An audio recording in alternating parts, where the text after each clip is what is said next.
Okay. Recording. And we are going to broadcast. Oh my gosh, we're broadcasting. And we are going to go live on Facebook. There's like so many little buttons I have to push here. Okay, so I'm going to watch. Yeah. So let's see. Share on timeline. Make sure it's public. Yes, yes, yes. Here we go live. Very good. Go live. It's like, what's that show? Superstar? You go, jazz hands. Go live. Hi, Morgan. It looks like you're on here. Welcome to Entrennial Talks. We're just going live here, so just getting started. And in case you haven't noticed, this is the wonderful Judy Hoberman. Welcome to Entrennial Talks. All right, let me get that muted. I'm like listening to myself live. That was awkward. Especially since it's a few seconds delayed. Yeah, right. So also invite some people real quick, and then we are just going to dive into Judy Hoberman. We are so excited. We are here on Entrennial Talks with Entrennial University. So what we do is we gather entrepreneur millennials to come together in an app and a community and have access to wonderful mentors out there in the world. And we have an amazing mentor to be here today. I've been building this up for like the last week. Yeah, you're here there. Oh my gosh, like it's been unreal. So let me tell you a little bit about our guest, and then we're just going to take it away on how we can master the art of selling. Judy Hoberman, Entrennial mentor, also a serial author. I know that she just brought out another book I pre-ordered, so I know I'm really excited to read it. She is also a TEDx speaker, not to mention a speaker all around, but she is the president of Selling in a Skirt. She has created a suite of workshops, seminars, coaching programs, and she has 30 years of sales experience. She really helps, especially women, have the amazing presence to have like a huge sales converting system. She has won multiple awards. The list of awards is pretty extensive, so I'm just going to give you a couple. She is the Accomplished Corporate Training Director. She also has an award for character and integrity because this girl is so amazing. And she was the finalist in a Women of Visionary Influence Mentor of the Year. She's also the host. This is actually how Judy and I met. I was a guest on her show, Selling in a Skirt, and she has appeared in CNN, ABC, CBS. The list goes on and on and on. Oh my gosh, everybody, welcome. Welcome, Judy Hoberman. Thank you for being here. Thank you so much for having me. I just love your energy. You crack me up because it's like, you know, okay, she's here. Yay! Yay! Yes, I have been so excited about this. And so let's dive into the meat. Tell us a little bit about you and why should we listen to you as the selling expert? I know we just did the intro, but I would love to hear it from you, what you're going to be bringing to the table today so we can get really get a taste in our mouth for why we should listen. So 30 years of sales gives me enough experience to really decide like how to do sales or how not to do sales. And when I came in, it really was a man's world. Sales was taught by men. The programs were written by men, and it was very, very transactional. You got in, got out, and got the check, and that was it. When I came in, I decided that was not going to work for me. And so I change things, slowly, because, nobody wants to make these big changes, but they kept telling me I was such a girl and I asked too many questions and I took too long. And to me, it translated into I'm building relationships, I'm keeping these long-term relationships, and I'm doing what's best for my clients and asking for referrals. And so that was really what moved me into the sales space. And so why people listen to me is, number one, I make it very easy. And number two, I tell you to stop selling, and I'll tell you, ways to get around it, because you don't want to be selling. Nobody wants to be sold, but they want to buy. And if you build these relationships that I have built, a lot of people will just do things because you've asked them to. If I say, can I show you something? People are going to say yes. If I say I need some help with something, they're going to say yes, because that's the relationship that you build. And that is something that everybody needs to learn. Male, female, young, old, doesn't matter. Yeah, really good points here. Oh my gosh. And I'm really excited to dive deep with you, Judy. So, one of the things that I know when we first chatted about you coming onto the show, you really talked about how you empower salespeople and people who are in business. The only way they're in business is if they're selling. That was your big thing. So, tell us, how can we start to embrace more of the salesperson side, but not being salesy, if you could do that? Right. Well, you can, because what the first thing you have to do is stop selling. There's the big secret. You have to stop selling. What you're trying to do is you're trying to engage someone in a conversation. That's all it is. If you have something that they need, and they need to know that you care about them, there's the combination that you need. You start a conversation. I always tell people, you have to ask a lot of questions. And my nickname is the question queen. And you can ask anybody that knows me, like, what does she do? She asks a lot of questions. But for me, when I ask questions, it means that I'm interested in you. That's all it means. It's not that I'm interesting to you. I'm interested in you. And there's a big difference. Nobody cares about where you went on vacation. Nobody cares what kind of car you drive. They don't care about you yet. Not yet. So you have to get them to trust you, because that's the biggest piece. So in sales, in order for you to be empowered, or to have someone like me empower you, it has to be that you are the expert. You have to own the title. You are a salesperson, even if your title doesn't say that. But you have a business, and in order for you to achieve any kind of success in your business, you have to do sales, even if it's selling you. And that's the whole part of this, that, why do people hate sales so much? Because they sell. And I don't sell. And I was always the number one salesperson, always, because I didn't sell. I had conversations, and I had people that would say, oh my goodness, my sister needs this. My brother needs this person needs this. Can I bring you over here? Can I bring you over there? And that's really why you can be empowered, because you're doing something that you truly love.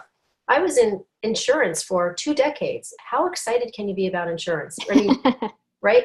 But when I would pick up the phone to call someone, they would say, I'm not even sure like what it is that you're selling or if I need anything, but you are so excited on the phone that I need to meet you.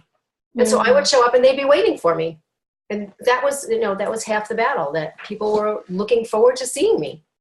Yeah, I can totally attribute to that. I think a lot of people on here, Shaddai and Morgan, and a lot of people here on the Facebook Live as well. It's, if you're not excited about something, if you're not passionate about it, it's really hard to try and put that energy onto somebody else, because that's really what's going on, right? There's like an energy exchange happening. And I remember when I was in roofing sales, I remember I told you this story. Most people on here know that I was a roofing contractor, knocking on doors, people slamming doors in my face, and I didn't like my job. And the moment they opened the door, they knew that. And so that's why they responded with a door back in my face. So totally valid with exactly what you're saying, Judy. Thank you. So if we do decide to, embody this salesperson, this persona, this aspect of ourselves, just having a conversation and trying to bring value to somebody else and having that exchange, what are you feeling like the biggest thing that we're missing here in order to really get those sales conversions, even if we are having those conversations? Well, first of all, you have to know who your market is. You have to have a market. If you say my market is everyone, it's not going to happen. Because the other part to all of this is you're going to be talking to people, and they're going to say, how do I support you?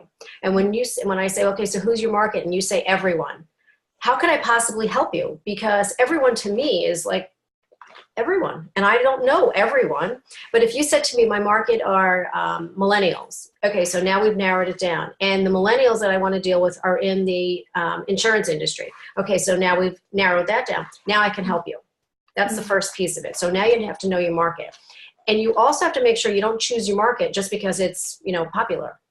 Like today, women, they're popular. But what if you don't want to work with women? It doesn't mean you should just because it's popular. So you have to find the market, and you have to make sure you want to be in that market.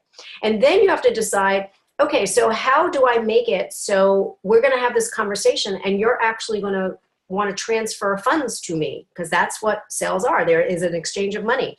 Now, a lot of times women have trouble asking for money because it's things that we grew up with. Money doesn't grow on trees, and money is the root of all evil. So why should I ask for money? Why, so you have to rewind those tapes, but that's another story for another day.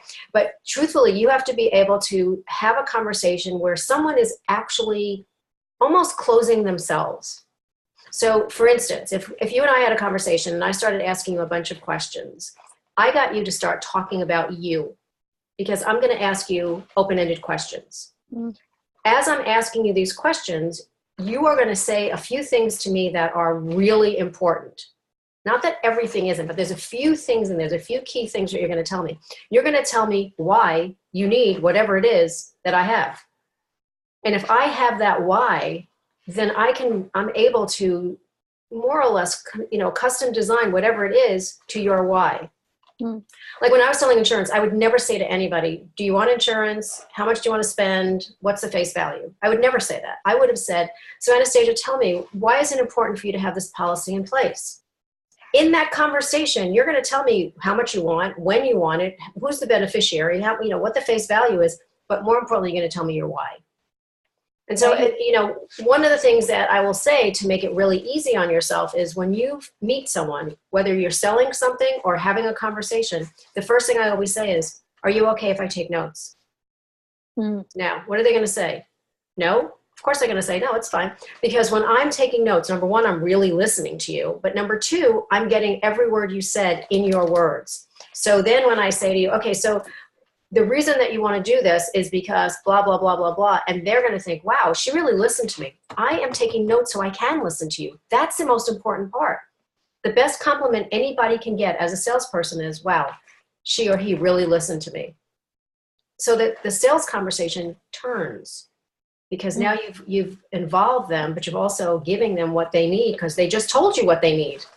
Exactly. So, kind of what you're describing is that you're basically having a conversation, really making a connection and a foundation of trust because you are the differentiator. You are listening to them rather than people who just kind of preach, talk, and lecture. That's really important and powerful. But, also it's kind of like you're telling me exactly what you want and I'm here to provide the solution for you. So the sales process, it gets much easier after that. And there's two people that are involved. It's not just me talking to you or at you, because now I've asked you questions and you're giving me the responses that, I remember distinctly, we used to do this thing called an illustration. And so I would ask you questions and we would plug all the information in. And when we got to the bottom, I would say, okay, so let's say it's $50 a month. And you say to me, oh, that's a little bit too much for me. And I go, okay, let's go back through the illustration. Let's take out what you don't need. Because you just told me all of this, basically. And so as we go through it, you go, nope, I do need that. No, I really do need that. Okay, I'll do the $50. Because we just had this conversation. You just told me what you needed. We plugged it right in. And so in black and white, it's right there. So, it's almost like a confirmation when you're able to go back and say, okay, so the reason it was so important is this. How about if we're able to do that? I mean, that's the conversation. That's right. That's it. There really is no secret to it. It's almost like a ping pong game. Yeah, that is interesting. And coming from a background of roofing sales, unfortunately, I had one of the common mentors in that industry who was all about just push, and then ask for the sale. There wasn't really a lot of have a conversation and connect with the person because, time is money and you can't sit there and talk. You have to make a sale. And I remember it was, it just felt uncomfortable for everybody. But at the same time, it's like conversions was horrible. So, what you're telling me is that, you're building that relationship. And I know that's another thing that you were talking about is that today we have technology. We have all these amazing things to where we don't have face-to-face or, voice-to-voice interaction as well. So kind of, walk us through this because we deal with a lot of, millennial entrepreneurs in our community. And I know that, tech is always there and it's present, but how can we build more relationships with or without that space? Well, first of all, look what we're doing right now.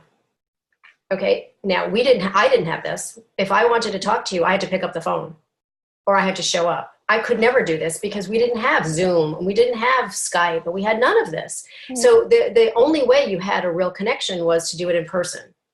People didn't want to be sold on the phone. They didn't want appointments on the phone. And yet there were a lot of people that were very successful that did it because they would be like jamming it down your throat. And I hated that.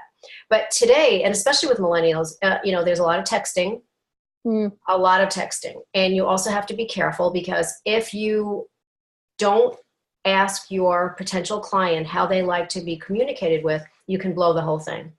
Because if you asked me and you said, so I really love to text, are you good with texting? In some cases I am, but in many cases I'm not, because you can't tell the tone. Mm.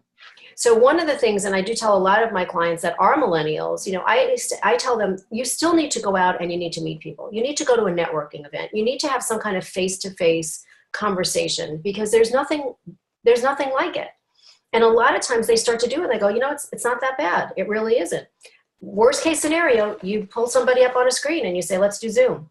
At least you have some kind of a connection, because whether it's an email or whether it is a text, you can't tell tone. And you can have somebody that's just done because they missed something that you wrote, or they misinterpreted what you wrote. And I mean, I've had it.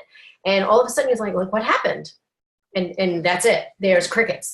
You're not getting anything. Nobody wants to talk to you. So for me, I still encourage, at least do a networking event and meet a few people. And see what it's like. You have to go out of your comfort zone. The same way that a boomer like me has to go out of my comfort zone.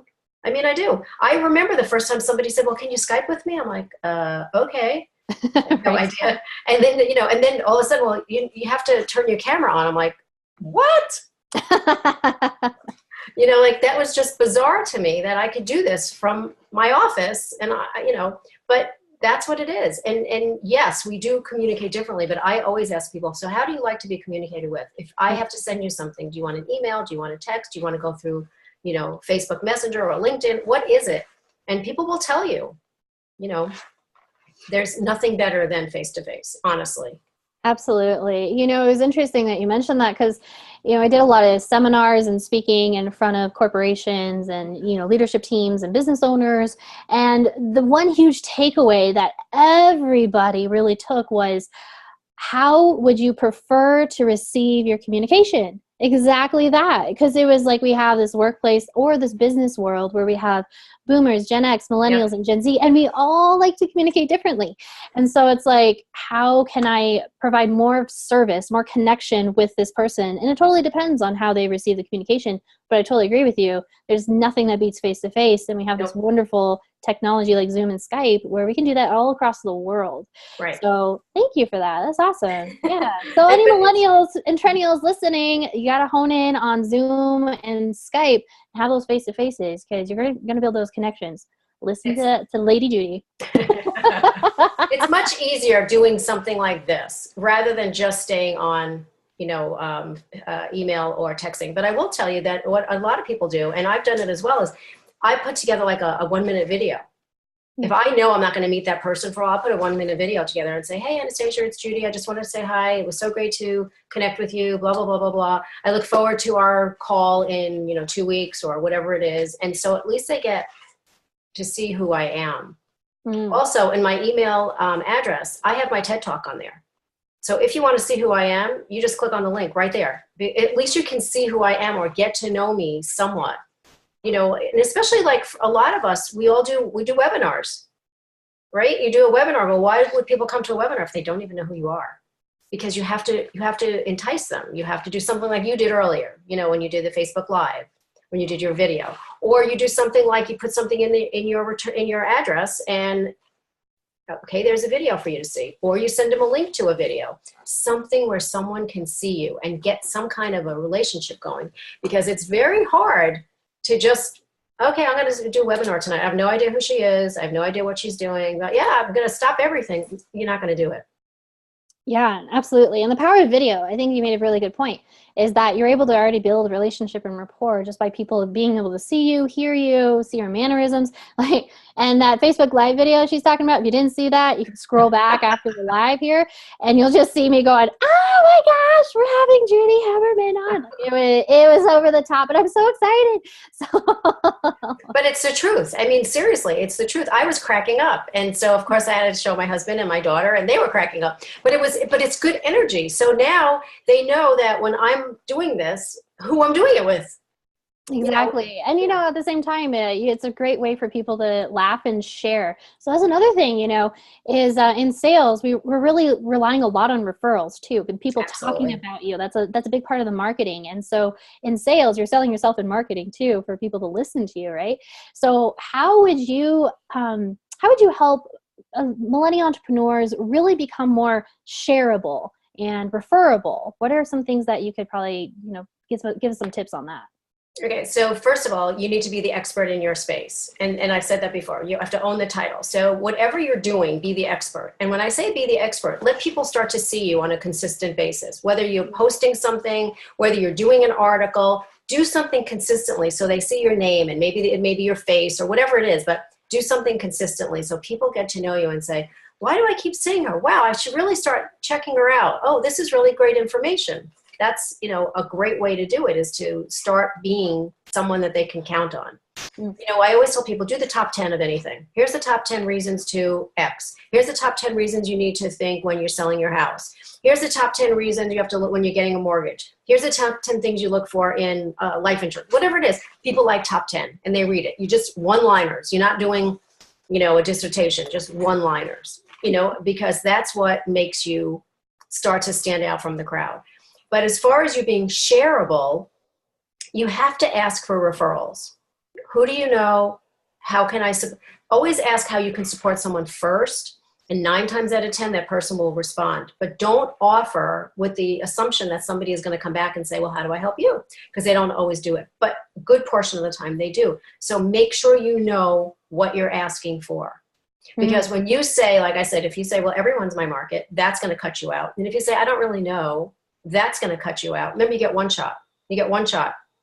And if you are a good connector, people are going to want to connect you as well. And so, going to, whether it's a networking event or going to a group on LinkedIn or Facebook or whatever, just know what your ask is. Be really clear so someone can share you. Because that's what they want to do. They want to share you. But going back again, like when you're on social media, sharing is not simply liking something. Oh, like it. You have to actually tag the person, make a comment, and then share it. Because people are, when you like something, that's great. Okay, I like you. That's, cute, whatever. But most of the time I'll tag you. Or if I like something that you did, I'll share it and I'll say, thank you, Anastasia, for sharing it. Because now my people are seeing it, your people are seeing it, you're getting tagged, and that's how it works. Social media will take you really far if you do it the right way. And that's how you share people, share an article, share a post, something that you did this morning that sounded really good. Well, I think other people should have this. So I share it. Yeah, so it's kind of like an act of edification. Absolutely. And so I think that's awesome, sharing people's stuff. But another point that you made was, know what you're asking for. And I think that's really important to cover. And I remember, oh man, I don't even remember who I was talking to. But it was, basically no matter what, if you're having a conversation, you leave with a referral. And what that means is that you get very specific on who you need to talk to. So when you're walking into that meeting, you're very specific on what your needs are. And then when you do your ask, you say, I am looking for millennial entrepreneurs who want to go from startup to accelerate and scale their business on a crazy awesome level. And they're like, oh, well, who would that be, right? So it's like, oh my gosh, you got to get more and more specific. And then you ask, okay, well, who do you know? And what's most of the time they say? They're like, oh yeah, I'll think about that and then I'll email you, right? But, you probably know that generally doesn't happen. They don't email you. They don't refer for you. So you always got to walk away with some sort of contact or some sort of thing that they can help you with. So always know what you're going to ask for and really hone in and make sure you walk away with some contact information, because chances are that may not happen after the fact. So what are your thoughts on that? Well, and that's a really good point, because it doesn't always happen. If you leave somebody and you get nothing, a lot of times they're not going to respond, and they'll go, well, I don't need to do anything. But with that said, if you offer somebody something, you better do it. Because a lot of times it's a pretest. Okay. So for me, I know when I go to a networking event and I say to somebody, I'm going to send you information about my company tonight. Well, what's tonight? Tonight would be by midnight. Well, what if I don't send it? Well, I'll just do it tomorrow. That person already knows that I said it'll be tonight. If I couldn't even send that, then why would they want to do business with me? And so I always make sure I don't offer anything unless I can definitely do it. Or if I'll say, I'll get this to you, but I won't get it to you till Friday. Is that okay? And they're like, oh yeah. I've already prepared them for that. The same way, like if I email you, I get something back that says you're busy. And so you'll respond whenever that is. But I already know that. But I'm still going to send it when I'm ready because I know I promised it to you, even though I know you're not going to read it right then and there. Because I know how it works with you and I. You know what I mean? But I still say that you have to be able to know what your ask is because you'll get one shot at it. And you really have to be crystal clear. And if you don't know what your ask is, then go back to doing what's your why. Why am I doing it with this group? Okay. The other piece of that is, let's say you don't know who your demographic is. You don't know it's millennials, or you don't know it's women. You're not really sure, but you know other people that are already in that kind of a demographic, something that you're kind of thinking you like. Those would be your strategic partners. Somebody that's already in your space, that's not competing with you. They're complementing you.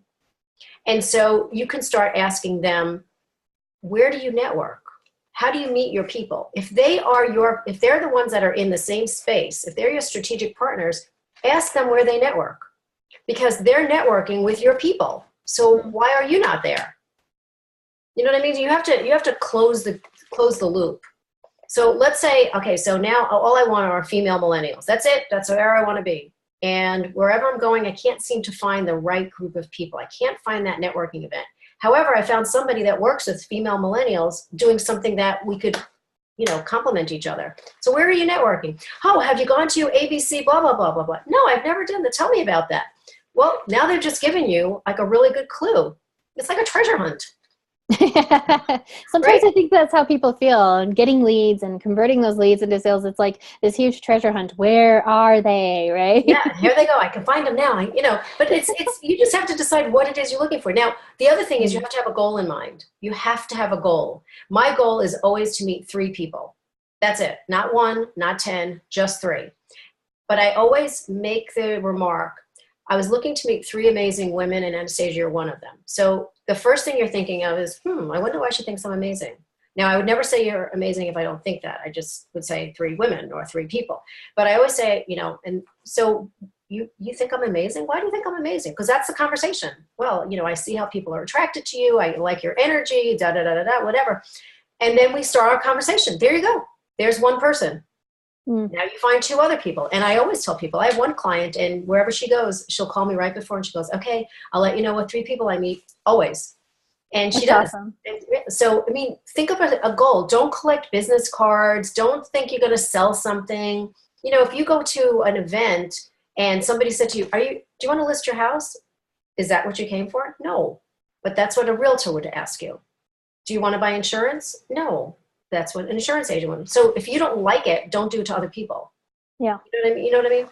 That is true. And I think sometimes we get trapped in that we're just so frustrated with everything and trying to convert leads or trying to sell to people that it's just not working. And so we kind of devolve back to, let me just throw business cards at people and then collect as many as I can. And hopefully something will come out of it, right?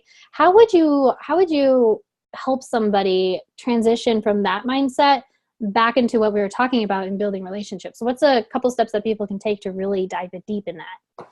Well, the first thing you would do is ask questions. So what brought you here? Like, why did you choose here? How long have you been coming? Something like that. Or you start talking about something that is more generic. So if you're standing around talking to somebody, you can ask them, so tell me about yourself. So what's the most fun you've had over the last week? It doesn't have to be anything about business. Talk about something that is an open-ended question. Yeah. Tell me something. So this weather, we've had rain every single day. So do you own an ark? Kidding around. You could do anything just to start the conversation. But I usually ask questions about something that is a little bit more pointed. Like there's something about them that I can figure out. So if it's a man in a group, I'll say, so I see that you're one of a few men. Pretty brave of you, isn't it? Kidding around. And they'll go, yeah, but I'm sponsoring the event. Oh, really? What do you do? And there's the conversation. So that's all it is just going right back in and doing something that starts a relationship, starts a conversation. So you can actually, when you send the email to follow up or whatever, you say, I would love to continue the conversation. Let's schedule some time, let's schedule some coffee, let's do whatever else.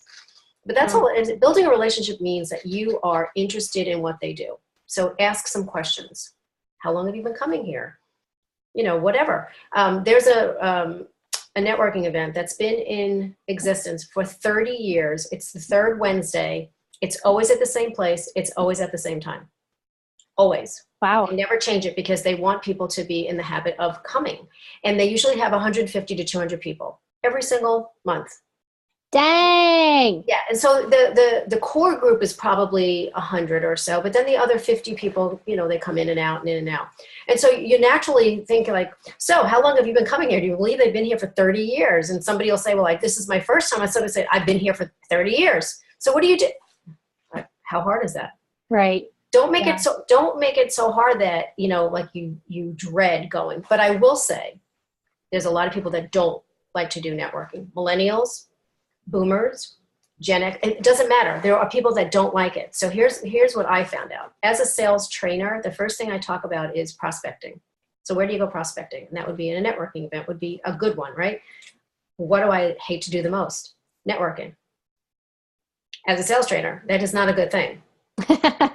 Right? So when I started my company, the only people I knew in Dallas were the people I just resigned from. Okay? So I knew no one, zero. No one. And my children were grown, so it wasn't like I would meet people at school or nothing. So I went to a networking event and I had the worst time. I found the loneliest person in the room. I sat with him for 2 hours. We never said hello. We never exchanged cards. When I got in my car, I went, okay, I just networked. Right? And then I realized that it was the most ridiculous thing I've ever done. So what I did the next time I went is I went early.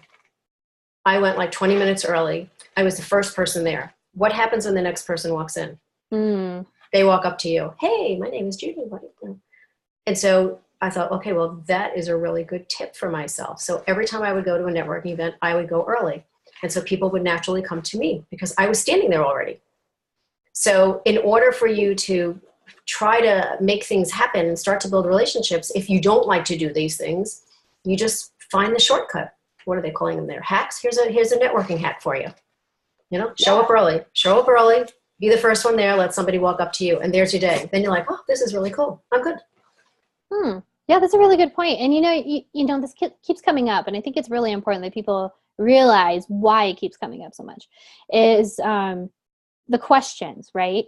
So questions, I remember reading this quote or story where it was talking about when you're in a conversation, the one that's asking the most questions tends to be the one not necessarily in control of the conversation, but more a line of directing the conversation towards something. So would you agree with that?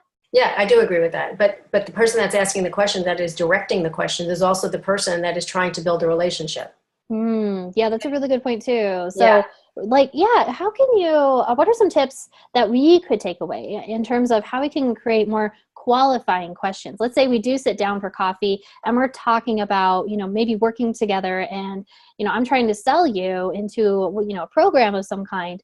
What are some qualifying questions that, that we can harness to really help us with this new thing we're developing, this new skill? So you have to, first of all, you have to do your research on the person as much as you can. And there's plenty that you can find out, like how long have they been in business, or what are they doing? Or how about if there was an award that they won? Find out some good stuff. Like on my radio show, I always snoop. I'm a big snoop. And so when you're on the show, I snoop around and I try to find some interesting things. Now, I don't like to, gotcha. I don't like to do that. Because I once asked a woman, I said to her, I love your mission statement. She said, my mission statement? I said, yeah, your mission statement. She said, my mission statement. She had no idea what her mission statement was. Oh, no. So fortunately for me, on my screen, I had her website there. That's not what I'm talking about. I'm talking about doing some research and finding something that's really interesting. What if the person you were talking to that you're trying to sell a program to won an award? Something in the community. What if they, donated money? Whatever it is, you can always say, I was checking you out, however you say it, and I'm so impressed that you won this award, and blah, blah, blah, blah, blah. Well, first of all, the first thing that they think of is she did her homework. And then they thank you. Yeah, so tell me about it. How did it feel winning that award? There's the beginning of your conversation. Okay. Okay, so now you've built that rapport. Now the qualifying questions would be, tell me about your company. Tell me about your business. What's your biggest struggle? If you're at that point where you can start asking questions about whatever you're trying to do, then you start asking questions. But let them talk to you. It's not an interrogation. So what did you do? When did you do it? You don't want to do that. Just say, so tell me about your company. Oh, we're doing really well and blah, blah, blah, blah, blah. Great. So what's your goal for 2018? Well, we really want to get to X, Y, and Z. So how is that going? Well, we have a little problem here. What's the problem? I mean, it just flows down. Well, we don't really have the right salespeople. We're not meeting our numbers, or we're not doing this. Oh, okay. We've had the same challenges. So here's some of the things that we've done. Give them something, some kind of, tip, take from your top 10. Here's something that, when you're trying to develop salespeople, one of the things we like to do is this. Give them something. And then they go, really? What else do you? And then you just say, one of the things I do is I have a program that does this. It will naturally flow. Yeah. If you do it the right way. But I will tell you, here's another little hack. So like I said, I've never sold anything. I've always had conversations. And just when I think that I am done with my questions, before I'm trying to really physically get them to close, I'll ask them one more question, just one. And the question is, it's 4 words, and people are going to be rolling their eyes when I tell you what it is, but I'm telling you, it will save your frustration from later on. So you've asked all the questions, you think you've got it all, you ask one more question, and the question is there anything else? That's all you say. And the person will say, actually there is. You say, really, what is it? And they'll say, well, my friend bought this similar product from another person, and they've had nothing but trouble, blah, blah, blah, blah, blah. And you say, you know what, that's a really good question, or a really good comment. Here's what I know. Boom. Is there anything else? Well, yeah, I actually have this question, blah, blah, blah, blah, blah. And you go, another great question. So let's talk about that. And that is really like going back and forth. And then you say, like 3 or 4 times, so is there anything else? You go, no, actually, this is exactly what I need. They have now closed themselves. Yeah, that's awesome. That's really good. Is there anything else? So anything else? Write that down, everybody. Yeah, I did a special report on it. And, the 4 words that will change your whole sales career, because that's the truth. You're not asking at the end. At the end, it becomes the objection why they can't close. Well, like my friend had this, and I don't know if it's really for me, but they didn't give you any time to do that, to even debate that. So this is where you get the objections that you can actually handle. Now, the second part of that is, if they still can't do anything, no matter what, you're still standing on your head, blah, blah, blah, it's not working. So then here's the other one that I always have done. I'll say, you know what, this is a really big decision. I know it's a big decision. So today is Wednesday, it's 2:00. It seemed to be a good time for both of us. Why don't we schedule another time next Wednesday at 2? And in between then, now and then, if you have any questions, just call me. So, put it on your calendar. So one of 3 things happens. They're going to say, that's perfect. They're going to say Wednesday at 2 doesn't work, but Thursday at 3 does. Or they're going to go, I really want to think about it. I really want to think about it means they're not doing it. And so there you say, are you okay if I call you in a couple of months? Yeah, that's fine. And move them along. Because when you keep holding on to people and you think there's going to be a sale and you've already spent the commission that you didn't earn yet, it's a really hard lesson.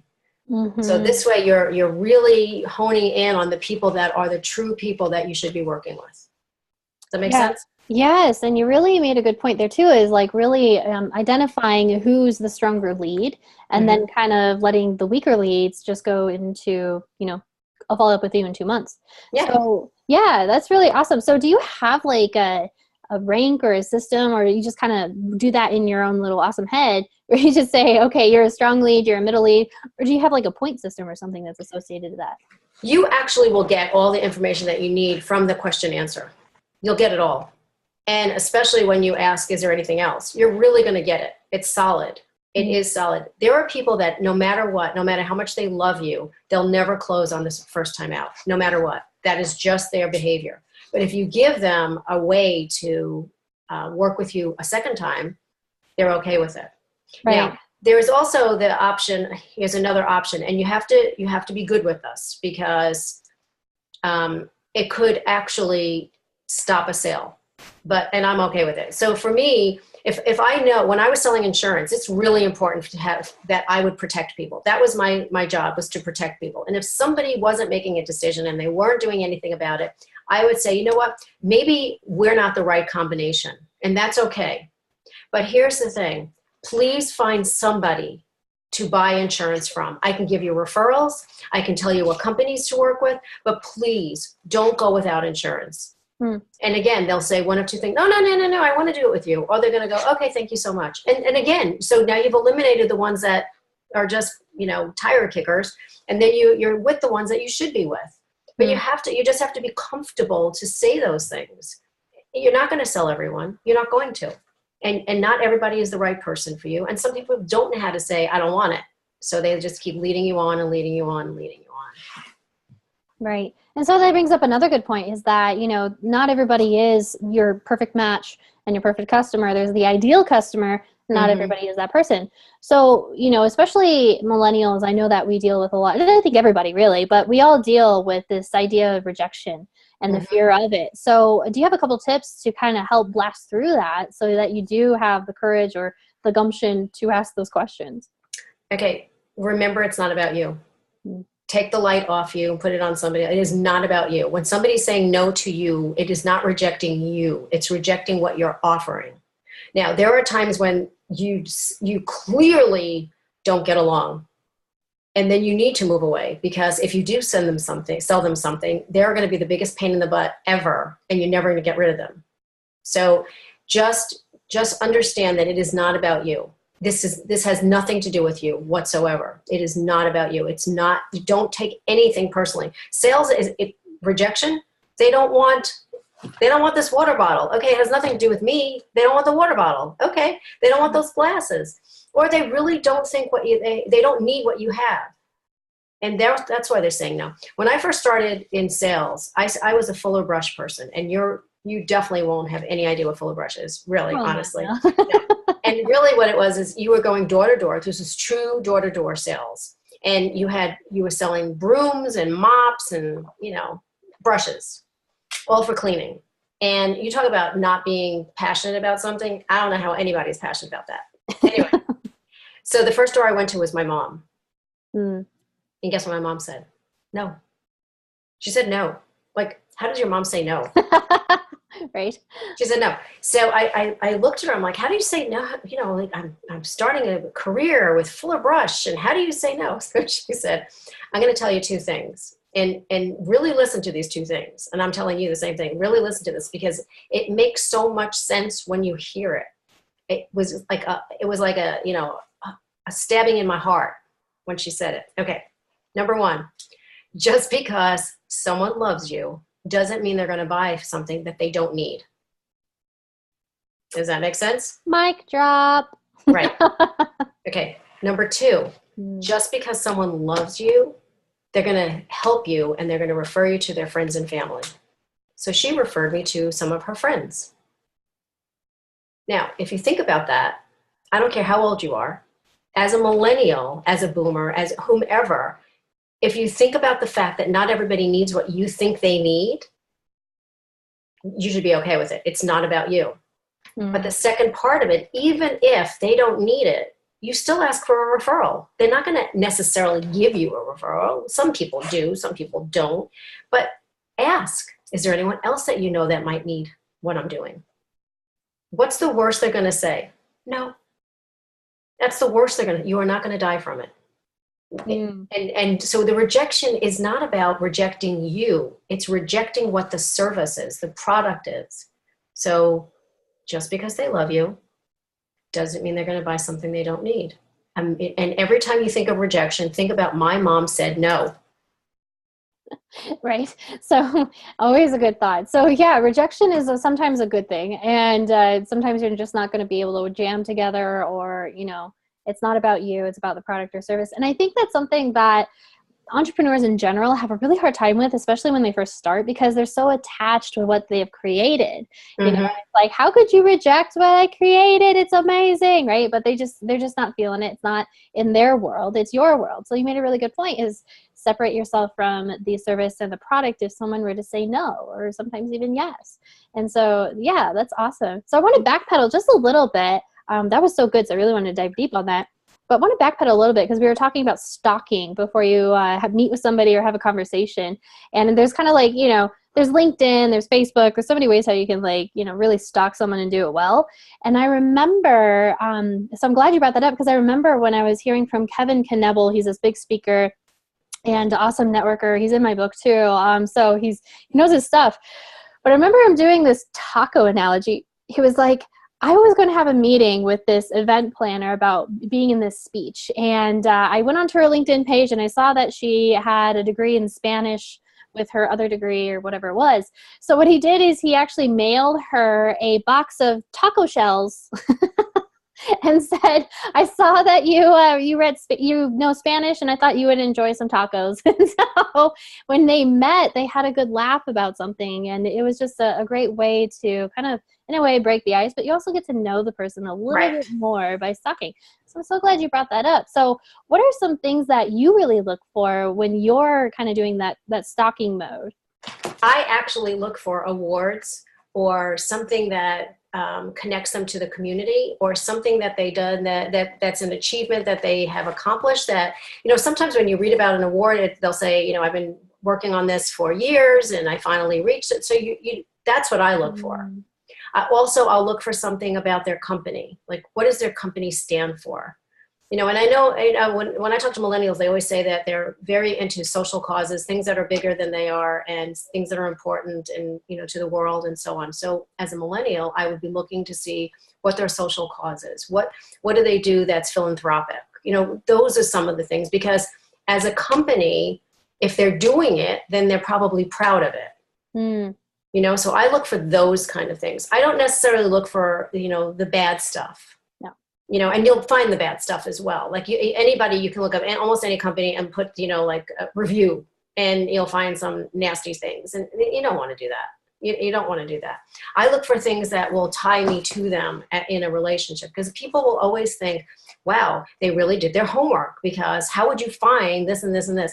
Now, with LinkedIn, obviously people can tell when you're looking at their profile. So make sure you're looking for a reason. But I Google first. I Google first, and I look at their company, and I look at some of the things that I can, you know, reference. I also look at the, you know, male-female ratio in their companies, because then I could talk to more about, you know, the soft skills, or the things that, you know, what women bring to the table, or the things that men need to know about women, you know, in conversation. I don't think I wouldn't throw it at them right away, but I can bring that up. But I always look for the good things, because people are proud of what they do. And a lot of times they don't get the, you know, the accolades, you know, they get the accolades, but they don't get the reference to it. And so that's what I look for. Now, you have to be careful when you use the word stalking, because some people do stalk you. You know, like there was somebody that I was in kindergarten with, and he found me on Facebook or whatever. He goes, I still remember when you were wearing the red jumper with the red bow in your hair. I'm like, oh my God. You know, and that kind of would like creep me out. So yeah, so don't look at baby photos. Okay. Yeah, right. I mean, you know, I would say, but, you know, and you just be careful about what you bring up. You know, be careful when you talk about their marriage, because it may not be something they want to talk about, or they don't like to bring up personal things about their family. You know, you have to just be careful, but you'll know it. I mean, once you start reading it, that, you know, once it says so-and-so won this award, and he was surrounded by his family, and his family part of it, that's different. But, you know, I mean, for me, stalking just means I find the good stuff that I get to share with them. Yeah, absolutely. And, you know, it's so interesting that, you know, we're kind of talking about this stalking thing, because it was weird. Like, just last week, I had this appointment with this woman who, she was also part of the same publishing company. And so she heard about me and wanted to chat with me real quick. And I was like, all right, sounds good.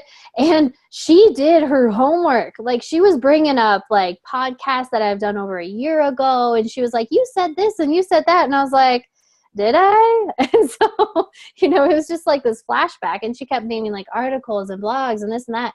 And I was almost flattered. I was like, wow, like she is really on fire about me, right? Made me feel special. So I could totally attribute to that if you started doing a little bit more appropriate stalking of people, that you could definitely build that rapport and that relationship like we were talking about to land that sale down the road. Yeah, So, absolutely. man, this has been amazing, Judy. Really appreciate you being on here and really helping our Entrennial community and all those who are watching here on Facebook Live. We had a lot of interaction. We had, you know, Coach Renee Lopez. She said, you know, good leaders ask great questions. That's been a big theme through this whole thing. And it's never be afraid to ask for the sale. That's always something that people are just kind of like, well, do you want me to be part of your company? You know, so some great stuff that people are really resonating with you, Judy. So thank you so much for you're so welcome. contributing. So I know that you have some amazing things to announce. I know that a new book came out. So what was your new book about? The book is called Walking on the Glass Floor, and it's the flip side of the glass ceiling. So this is when, you know, and especially for women that lead, this is when you get to that point where you're in a leadership position or you're an emerging leader. And so a lot of times women tiptoe onto it and I'm going to try it, whatever. We want to keep you on the glass floor. That's what we want to do. We want, you know, recruiting is easy. It's the retention that's the hard part. Mm-hmm. And we also are, you know, looking for the men that champion women. And so it's really important. We don't exclude anybody. It's more inclusive as opposed to exclusive. So the men that champion women are all part of it. And it's really about the 7 essential qualities of leadership.